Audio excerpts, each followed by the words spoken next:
কি প্রথম? না না, আর এর আগে হয়েছে 2004 প্রথম না 2023 হয়েছে, 24 হয়েছে। কেমন লাগছে ঘুরতে? অনেক ভালো লাগছে। ঐতিহাসিক জায়গা একটা লালবাগ, এই লালবাগে আমরা ঘুরতে এসেছি। সত্যি বলতে এখানে হাজারদুয়ারি যে প্যালেস, এটা আমরা দেখলাম, এবং আমরা মতিঝিল পার্ক, যেটা এর আগেও আমরা এসেছি, বাট আজকেও আমরা সেই রওনা দিয়েছি সব ছেলেমেয়েরা মিলে, বন্ধুরা মিলে। সারাদিনটা কিভাবে কাটাবেন?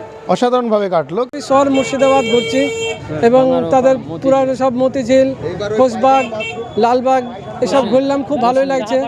তারপর রোশনীবাগ, হিরাঝিল এসব ভগ্নস্তূপ কিছু দেখলাম, খুব ভালোই লাগলো। না, আমরা এসেছি বীরভূমের নলহাটি থেকে যেতে হয় আরেকটু যোগাই গ্রাম পিকনিক করতে। এখানে আগেও আর এসেছি, কিন্তু এবারে আরও বেশি জমজমাট, বা আগে যখন এসেছিলাম তখন থেকে এখন আরও বেশি ভিড়, মানুষ আসছে, ভালোই লাগলো। সারাদিন মোটামুটি ঘুরে বেড়ালাম। এই যে নবাবের শহর, হ্যাঁ, নবাবের শহর মোটামুটি সব জায়গায় দেখলাম আমরা। মতিঝিল, হাজারদুয়ারি, ইমামবাড়া, জগৎ শেঠের বাড়ি, এগুলো মোটামুটি সবই ঘোরা হলো।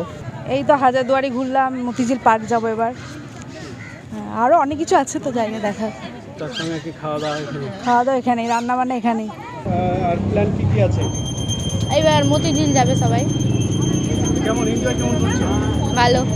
কতজন সদস্য এসেছেন? আমরা এসেছি মোটামুটি 15-16 জন, আরও পাশাপাশি আছে। না, ফ্যামিলি নয়, আমরা একটা কোঅপারেটিভ, সেন্ট্রাল কোঅপারেটিভের স্টাফ আছে, সব বোর্ড অফ ডাইরেক্টর আছে। কেমন এনজয়? বছরের একটা দিন খুব ভালোভাবে এনজয় করে। তাহলে আজকের দিনটা কি ভ্রমণ করেই ঘোরা? হ্যাঁ, গোটা দিন ঘোরাফেরা করবো।